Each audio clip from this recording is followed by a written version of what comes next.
Ayan, magandang araw sa lahat at maraming salamat sa pagdalaw mo sa ating channel. Siya nga pala, kung bago ka pa lang sa ating channel, huwag kalimutan mag-subscribe, paki-hit na notification bell, at paki-like, comment, and share na rin ang ating video bilang suporta.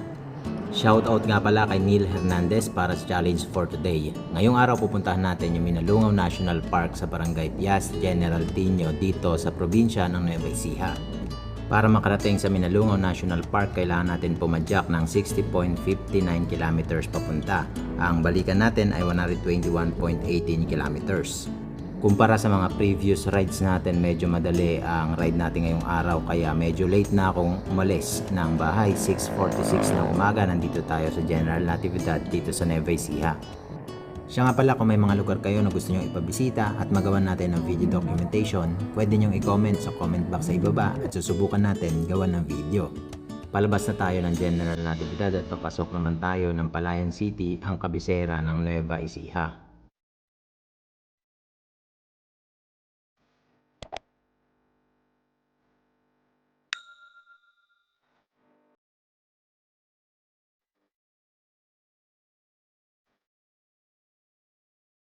Gaya nga ng sabi natin kanina, ang Palayan City ang kabisera ng Nueva Ecija. Dito rin matatagpuan ang Kapitolyo ng Lalawigan at ang Nueva Ecija Sports Complex.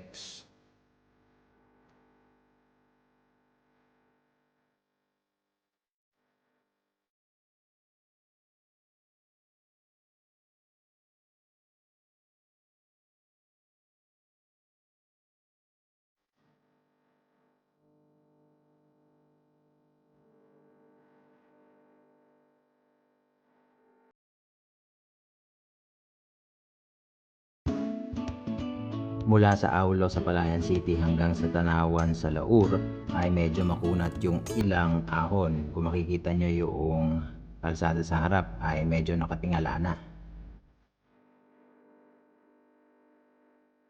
Papasok tayo ng Fort Magsaysay. Ang problema lang, hindi tayo pinaraan sa mismong kampo, kaya umikot tayo sa Barangay Nazareth. Ilang beses na rin tayo nakapag-ride papunta sa Minalungaw, pero ang daan talaga natin ay sa loob ng kampo. Pero sa ngayon, hindi tayo pinapasok, kaya kailangan natin tiisin itong mas mahabang ruta, at ang problema pa, medyo basag-basag yung kalsada. Nga pala, ang General Tino ay kilala sa produksyon ng karne ng baka.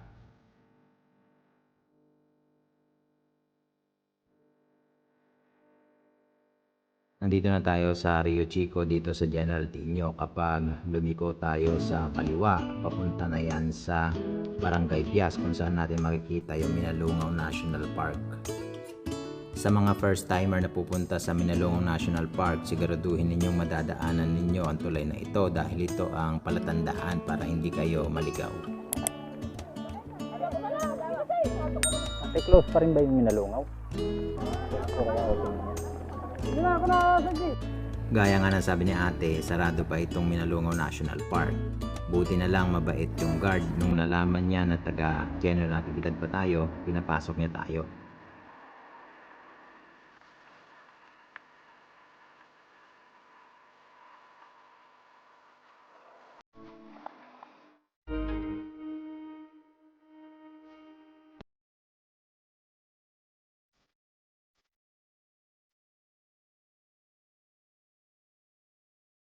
Siya nga pala, kung may mga katanungan kayo tungkol sa mga ruta at mga lugar na pinupuntahan ko o sa mga gamit na dapat dalhin sa bikepacking, pwede nyong i-comment sa comment box sa ibaba at susubukan kong sagutin.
Kung kanina habang nasa Minalongo National Park tayo ay maaraw, bigla na lang umulan nung pauwi na tayo.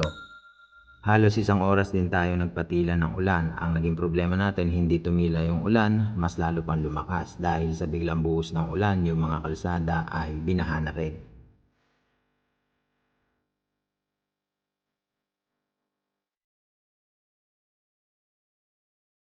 Pagdating naman natin ng Palayan City, sobrang init naman kaya tatambay muna tayo sa Aulo Dam.